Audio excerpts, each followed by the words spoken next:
म कहाँ गएर बस्छु, मैले आफ्नो वरिपरि कस्तो ठाउँ बनाउँछु त्यो महत्त्वपूर्ण छैन। मेरो मन कस्तो छ त्यो महत्त्वपूर्ण छ। यी दुई प्रकारका धार, एउटा सन्न्यस्तको, एउटा गृहस्थको धार आदिकालदेखि चलिआएको छ, अहिले पनि चलिरहेको छ।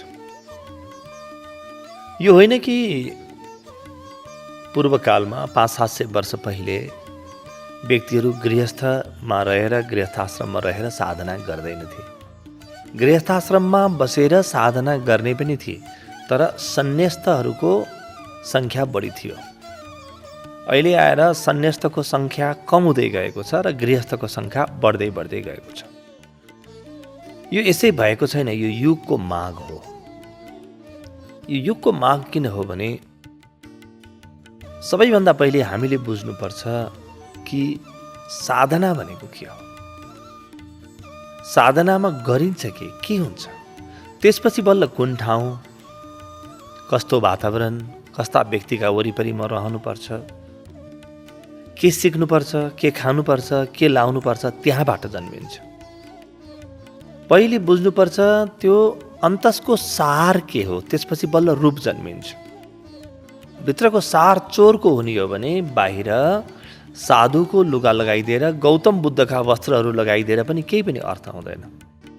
तर भित्रको सार चाहिँ भगवान बुद्धको हुने हो भने बाहिर के लगाएको छ फेरि अर्थ पनि बाँकी रहँदैन, शेष रहँदैन।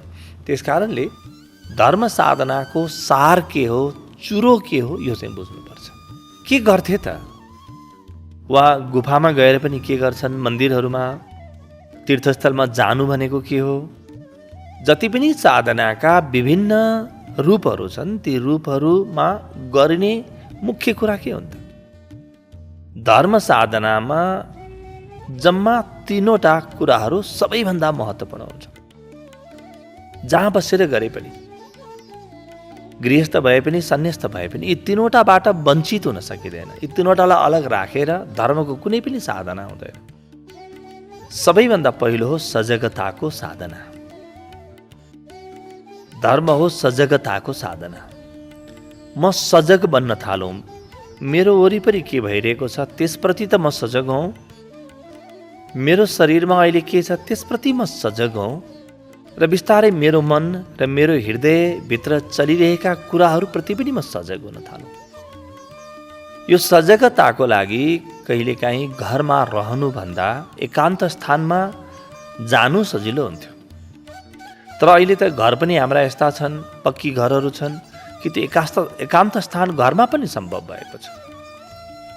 घडी 2 घडीको जुन ध्यान गर्छौँ हामी, त्यो ध्यानमा बाहिरबाट व्यवधान हुने सम्भावना कम छन् र आफूभित्र छिर्नको लागि मार्ग प्रशस्त छन्। सजगताको अभ्यास बिना धर्म साधनाको पहिलो पाठ प्रारम्भ नै हुँदैन। न आजसम्म भएको थियो, न अब हुनेछ। सजगता के हो? जे भइरहेको छ त्यसप्रति म जागृत हौँ। यो जागरणको पद्धति हो। म मूर्छित भएर नबाँचौँ, म बेहोस भएर नबाँचौँ, म अनभिज्ञ भएर नबाँचौँ, म ज्ञेय भएर बाँचौँ, अथवा म ज्ञानमा बाँचौँ।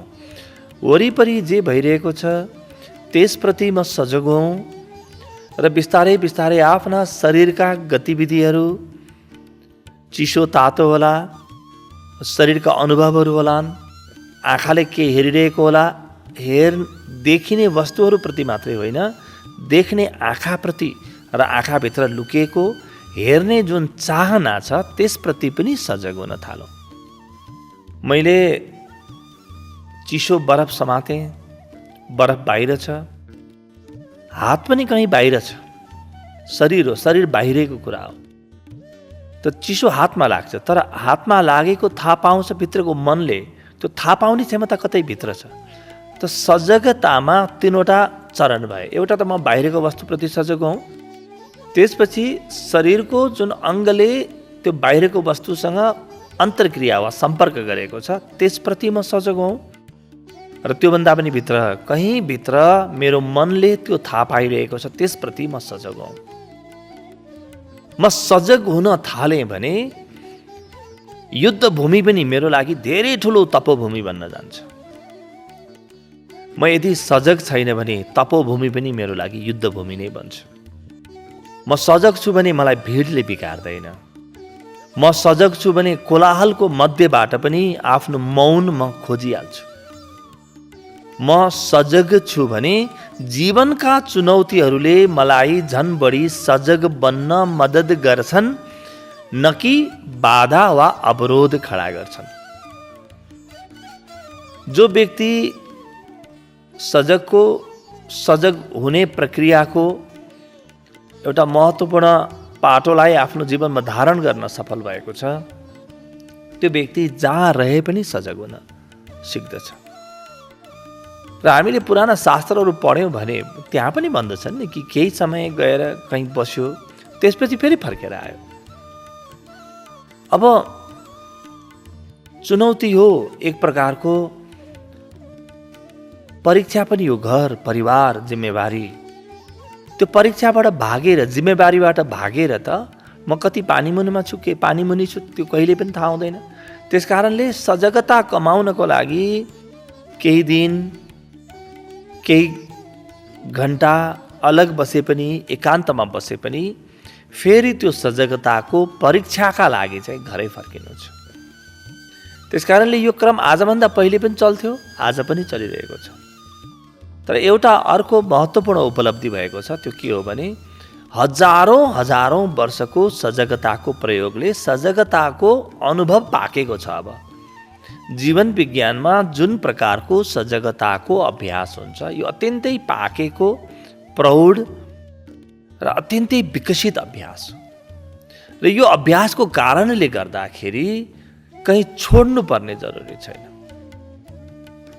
यो अत्यन्तै विकसित अभ्यास भएको भएर साधारण बुद्धिमा नआउन सक्छ, व्यक्ति अचेतै भएर बाँच्न सक्छ।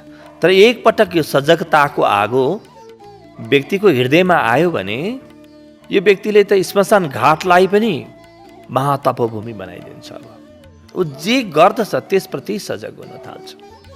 के गर्छ महत्त्वपूर्ण छैन, बाहिरको अनुभवप्रति पनि सजग हुने हो।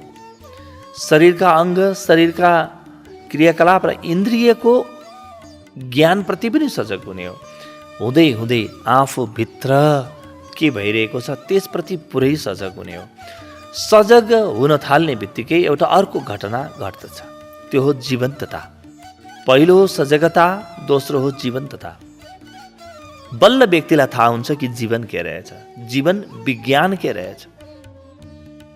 जीवन्तता हो आफूभित्रको जीवनको केन्द्रसँगको साक्षात्कार।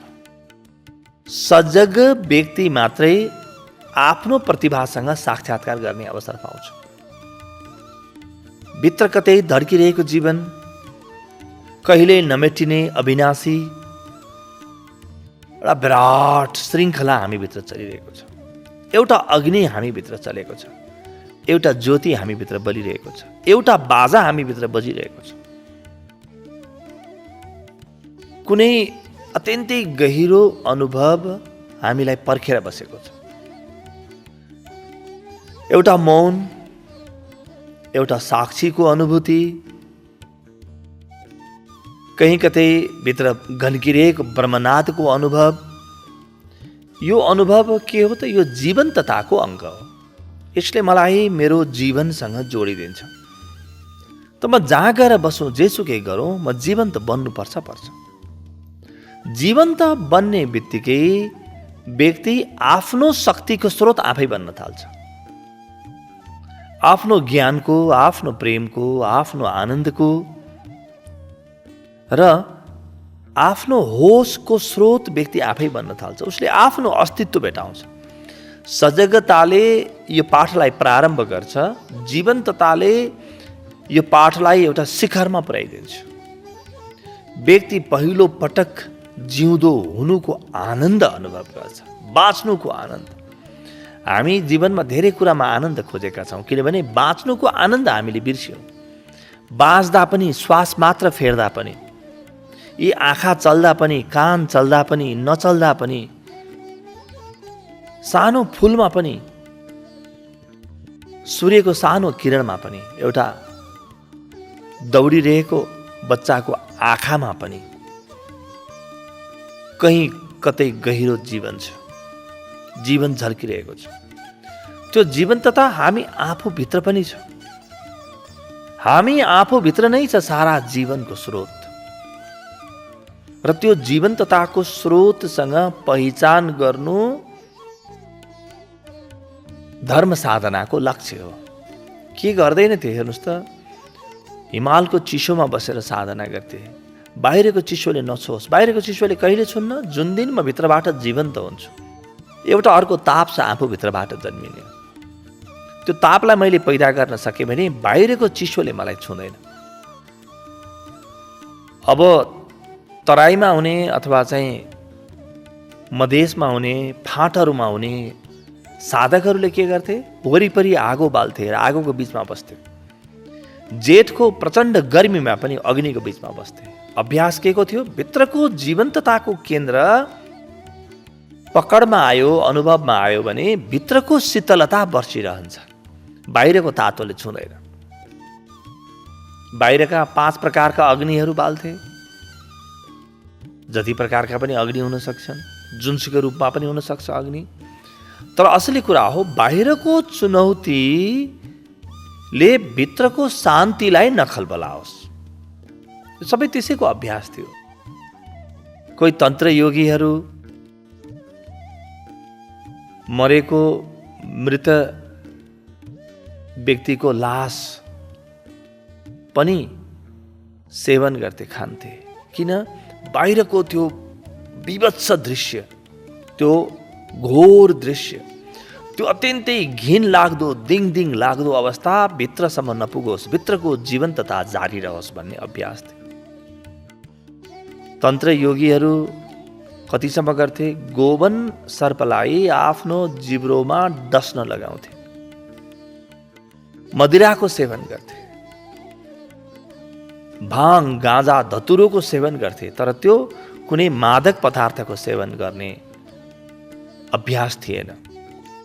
यो मादकताले मलाई नछोस्, भित्रको जीवन्तता जब जाग्छ त्यतिखेर न शीतले छुन्छ, न उष्णताले छुन्छ, न मादकताले छुन्छ, न जहरले छुन्छ। त्यस्तो दिन आउँछ। त्यो केन्द्रलाई जागृत गर्ने अभ्यास थियो, विभिन्न रूपमा गरियो। यी अभ्यासहरू स्थान अनुसार फरक भए, कुन बाटोबाट हिँडेको हो, कुन योगको मार्ग हो त्यो अनुसार फरक भए, मौसम अनुसार फरक भए। कुनै एउटा साधनाको पद्धति कहिले पनि हुन सक्दैन। जाडोमा छुट्टै प्रकारको साधना पद्धति हुन्छ, गर्मीमा छुट्टै हुन्छ, बर्खायामको लागि छुट्टै हुन्छ, वृक्ष मुनिको लागि साधनाको पद्धति छुट्टै हुन्छ, गुफाको लागि छुट्टै हुन्छ, आश्रममा बसेर गर्ने छुट्टै हुन्छ, घरमा बसेर गर्ने छुट्टै हुन्छ। किनभने व्यक्तिले भित्रको जीवन्तता कसरी अनुभव गर्न सक्छ त्यही अनुसारको पद्धति गुरुहरूले दिने गर्थे। गुरुको भूमिका हुन्थ्यो। त्यसकारणले दोस्रो आयाम धर्म साधनाको हो जीवन्तता। जीवन्तता हरायो भने म जेसुकै गरौँ, म जहाँसुकै जाउँ, म काशीमै गएर बसिराखौँ, म गयामै गएर बसिराखौँ, बद्री केदार, गङ्गोत्री, यमुनोत्री, मुक्तिनाथ जहाँसुकै गएर बसौँ, त्यसको केही पनि अर्थ छैन। भित्रको जीवन्तता सक्रिय भएन भने बाहिर जुन जीवनको अभाव छ त्यसले पेलिहाल्छ। साधनाको अर्थ हुँदैन। सजगता हुँदै जीवन्ततासम्म कोही व्यक्ति पुग्यो भने त्यो व्यक्तिले आफूभित्र दिव्यताको गहिरो अनुभूति गर्न थालिहाल्छ। जीवन्ततामा भित्र अनुभूति हुन्छ। कुनै न कुनै प्रकारको ईश्वरको रूपलाई ऊ चिन्न थाल्छ, जोडिन्छ त्यसमा। चाहे त्यो आन्तरिक सङ्गीतको होस्, चाहे आन्तरिक प्रकाशको होस्, वा आन्तरिक गन्धको होस्, आन्तरिक शीतलता, आन्तरिक शान्ति, अमृतको अनुभव होस्, दिव्य रसको अनुभव होस्, जुनसुकै अनुभवसँग पनि जोडिन्छ यदि जीवन्ततासम्म व्यक्तिको चेतना पुग्यो भने। त्यसपछि जीवन्तता जब जीवनमा जन्मिन्छ, अनुभवको महत्त्वपूर्ण अङ्ग बन्छ, अर्को आयाम आफै प्रकट हुन्छ, त्यो भक्तिको आयाम। भक्ति के हो? जीवन्तताको माध्यमबाट ईश्वरसँग जोडिने तत्त्व। जबसम्म व्यक्ति सजग हुँदैन र जीवन्त हुँदैन तबसम्म व्यक्ति भक्त बन्दैन। त्यसकारणले भक्तिका दुईटा चरण भनियो, एउटा गौडी भक्ति, अर्को पराभक्ति। गौडी भक्ति भनेको भक्ति गर्ने प्रयास गरिरहेको छ, कहीँ पाठ पूजा गरिरहेको होला, ध्यान तपस्या इत्यादि गरिरहेको होला, यो बाहिरी आवरण हो भक्तिको। भित्री के हो? जीवन्तताको केन्द्र चिनेर अनुभव गरेर त्यससँग जोडिँदा जुन भक्ति जन्मिन्छ त्यसलाई पराभक्ति भनिन्छ। यो चाहिँ वास्तवमै पराभक्ति हो। परा भनेको माथि, यो चाहिँ अपूर्व भक्ति हो, यो आत्यन्तिक भक्ति हो। यही भक्ति खोजेको। त्यही तीनवटा अनुभव जीवनमा आउनुपर्छ। भक्तिको अनुभव अनिवार्य रूपेण जीवनमा आउँछ। समग्र ब्रह्माण्डसँग जोडिन्छ, किनभने भित्रको सङ्गीत, भित्रको ज्योति, भित्रको गन्ध वा यी दिव्यताका कुनै पनि रूपसँग व्यक्ति जोडियो भने बिस्तारै बिस्तारै यी दिव्यताका रूपहरूले ब्रह्माण्डसँग जोडिदिन्छन्। ब्रह्माण्डसँग जोडिने बित्तिकै ब्रह्माण्डको हृदयसँग आफ्नो हृदय जोडिन्छ, भित्र एउटा अलग तार बस्न थाल्छ। त्यहाँबाट प्रारम्भ हुन्छ भक्तिको दिव्य लोक। अब यो भक्ति कहाँ हुँदा घटित हुन्छ त? जहाँ म हुँ, सजगता र जीवन्तता हुँदै म त्यससँग जोडिन पुगेँ भने बल्ल भक्तिको यो अनुभव घटित हुन्छ जीवनमा। त्योभन्दा पहिले त हुँदैन। म जतिसुकै मेहनत गरौँ, टाउको फुटाउँ, केही हुनेवाला छैन। यो भक्तिको प्रयास एकान्तमा भन्दा घरमा, परिवारमा अझ सजिलो हुन्छ। किनभने त्यहाँ मलाई प्रेम गर्ने र मैले प्रेम गर्ने मान्छेहरू छन्, जहाँ मैले आफ्नो प्रेमको गहिराईलाई छुन सक्छु। बिस्तारै बिस्तारै प्रेमको अत्यन्तै गहिरो जोडलाई मैले अनुभव गर्न सक्छु। त्यो प्रेम भक्ति बन्दै जान्छ। प्रेम जब संसारसँग नजोडिएर भगवानसँग जोडिन पुग्छ, दिव्यताको कुनै पनि रूपसँग, जीवन्तताको कुनै पनि रूपसँग जोडिन पुग्छ, त्यतिखेर त्यो भक्ति बन्दछ। दिव्यताको अनुभूति बिना भक्ति कहिले पनि जन्मिँदैन। कुनै न कुनै दिव्य रूपसँग म जोडिनुपर्छ, कुनै विग्रहसँग म जोडिनुपर्छ, मेरो अनुभवमा आउनुपर्छ। त्यो कल्पनामा आएर हुँदैन, अनुभवको अङ्ग बन्नुपर्छ। अनि त्यहाँबाट भक्ति जन्मिन्छ। त यी तीनवटा जुन साधनाका सर्वाधिक महत्त्वपूर्ण आयामहरू छन्, जुन प्रत्येक साधकको जीवनमा आउनुपर्छ, घट्नुपर्छ, यी अब कहीँ पनि रहेर घट्न सक्छ। जीवनका चुनौतीको माझमा रहेर मजाले घट्न सक्छ। त्यसकारणले बाहिरको जुन एक प्रकारको हाम्रो अलङ्कार छ, आभूषणहरू छन्, बाहिरका जुन वस्त्रहरू छन्, बाहिरको आडम्बर जुन छ, त्यो आडम्बरसँग भित्रको कहीँ पनि सम्बन्ध नै छैन। व्यक्तिले सजगता, जीवन्तता र भक्तिलाई साध्न सक्यो भने व्यक्तिले जुनसुकै ठाउँको पनि सदुपयोग गर्न थालिहाल्छ।